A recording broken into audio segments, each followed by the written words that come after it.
So this is Mr. G240. Now, what's he doing here?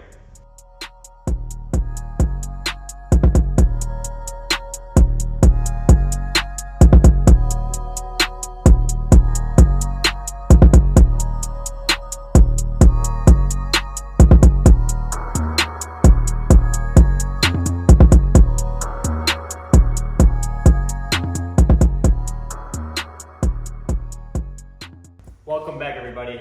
In this video, we're going to be diving into this beautiful 2002 E10 BMW. But what are we doing? One thing.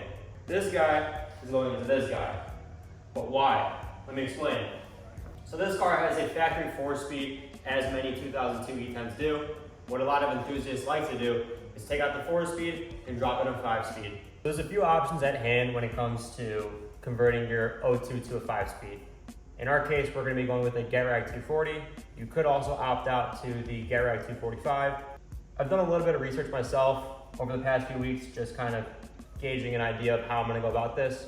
Really don't know how just yet because this is the first time I've let alone worked on an 02 and also swapped a GetRag 240 into a car. I'm sure it's a simple process. I'm going to have to do a lot of custom stuff, which is kind of expected when you take a part that's not designed for a car and put it in the car. We have the power to make it happen. All we need is the parts and the research. Off camera, I already dropped the exhaust because that's pretty boring. Nobody wants to watch that. So now all we're left with is the drive shaft, transmission, and she's out. It's an itty bitty trans. How hard can it be? Here is the trans up close. So got a little baggie with some stuff, just the locking nut and the spring for the clutch fork. Here's the fork itself. All I'm missing is the pivot pin bushing, which is going to be stainless, and the slave cylinder. This also does need a rebuild, so I'm going to be taking out the input shaft seal, output shaft seal, the shifter rod seal, and I believe that's it. Also, shout out to Usual Suspects Garage down in Naples. Gene hooked us up with this really good condition G240. Right now, we still got to get the old one out, so let's dive into that.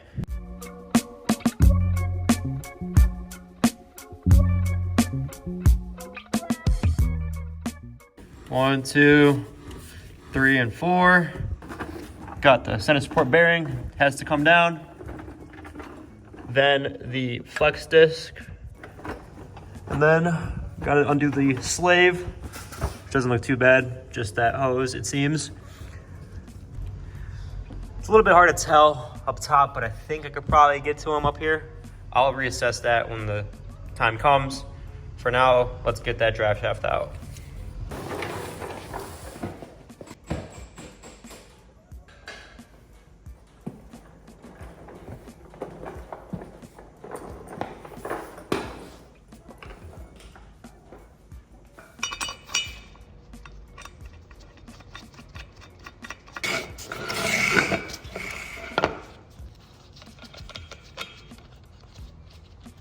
Now that I have removed the trans cross brace, it's currently supported by the jack itself, as you can see. I also went and disconnected the clutch line that goes to the slave, so that's already taken care of there. Next, I will remove the shifter carrier, which looks like a 13mm nut and bolt right here, and on the other side right there. So I lied in the last clip. I said that I was going to take off the 213s right here, but that was completely pointless. It was much easier just to remove the 2 hex bolts. After looking at it for 2 seconds longer, I realized that makes the most sense. So that popped it out as one piece, and we're looking good here. So this will have to get modified for the new transmission, or we might go with a new piece. We're still kind of deciding what to do there. But we were talking mostly about just fabricating this. All we'd have to do is just shorten it a little bit because the G240 is a little bit longer. So we'll cross that bridge when we get there.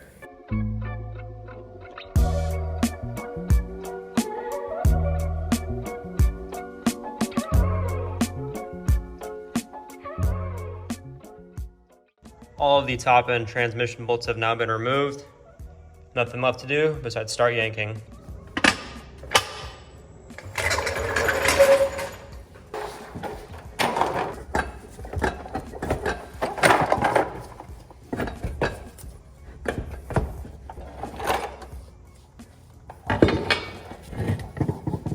All right, transmission is out. That concludes the transmission removal.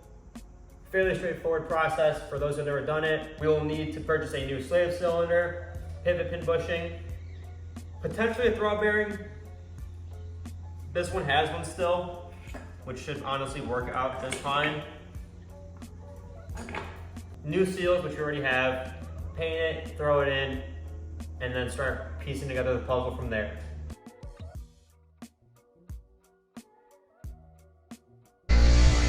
Right now, just got the cover off the input shaft. That's basically it. Do we need to seal this mating surface, you think? It doesn't look like we're definitely going to clean up, put a little bit of RTV around. It may not be necessary, but it's just going to be the tiniest amount just to make sure there's no leaks. Just to ensure there's no leaks cracked. Yep.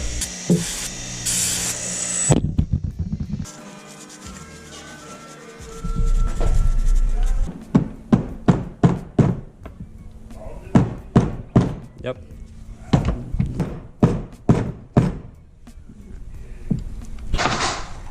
Let's do this.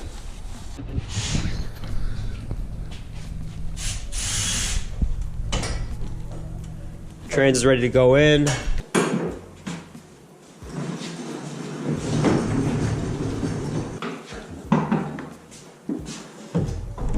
After a really painful process putting the transmission in, we had an issue getting it to line up. Had to come right back out. Clutch was misaligned upon removal, so we were struggling to find a clutch alignment tool. Thankfully, one of our shop neighbors had a perfect size.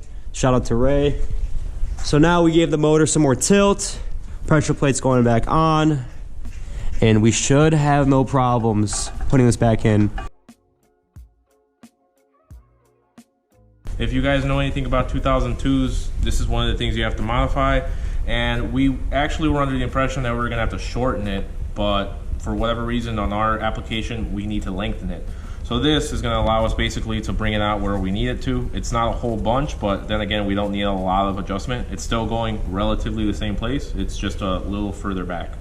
So we're gonna get this thing up there, mock it up, tack it, and then see if it works, obviously, and then from there we can fully weld it. So this distance here on these bolts we had to bring in, and so what we ended up doing, rather than slicing this and bringing it in, we also needed a little bit of clearance in here. You can see the red marking. So the first thing we did is we heated this up all here, and then we kind of scrunched it. Think of it like that. We placed a socket in there and kind of yeah, tapped so we actually placed a big socket in here, braced it here and here. So when you hit down here, it actually kind of closed this gap. And then from there, we had to shorten our overall length. About 1.5 inches. Yeah, so about 1.5 inches, and the extra pieces are in there in case we do need to lengthen it at all. But it's good now. And so we have it tacked together, but we're going to go through and MIG it later. You can see it's prepped. And then we had to cut this section out here because the selector rod was hitting it as it rotates. So now this should be the finished product. So that pretty much concludes the carrier section and the selector rod modification. I still have to get a carrier bracket for the transmission installed, and we figured out it would make the most sense to just purchase the piece that Blunt Tech provides. Beyond that, I mean, what's left? Drive shaft, bleed the slave, clutch line. Extended clutch line from Ireland Engineering, that's on the way. But yeah, that's basically... So we're in a really good spot. Yeah, we made progress on it. So here we are with the trans in place. Got the ship to carrier roughly modified, shortened it a little bit. Now it's time to lay a bead on there.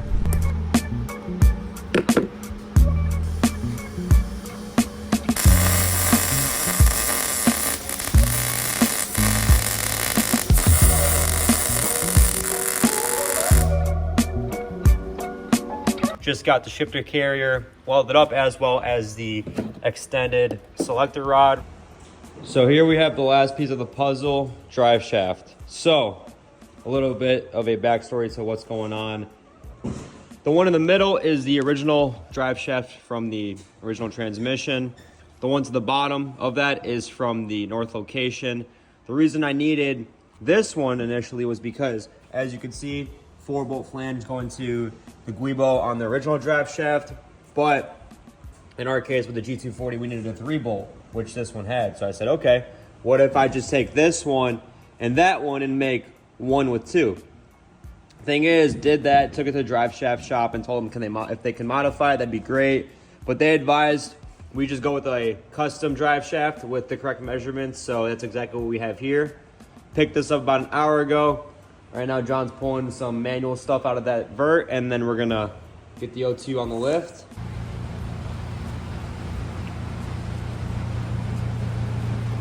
Drive shaft is now installed. Everything is locked down in the back, the middle, and the front.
Guys, well, that will conclude the 2002 5-speed upgrade. It's been an absolute honor to work on the vehicle. Unfortunately, due to the vehicle's tune, we aren't able to get up to highway speeds, but the transmission is in, the car runs great, it operates like it should as a manual swap, so that makes me feel good knowing that we had our hand in this beautiful car. If you're located in Chicago, Illinois, or Tampa, Florida, and need your classic BMW work done, feel free to reach out to us at Retro Motorsports USA. We'd love to get you in, and we'll catch you guys in the next one.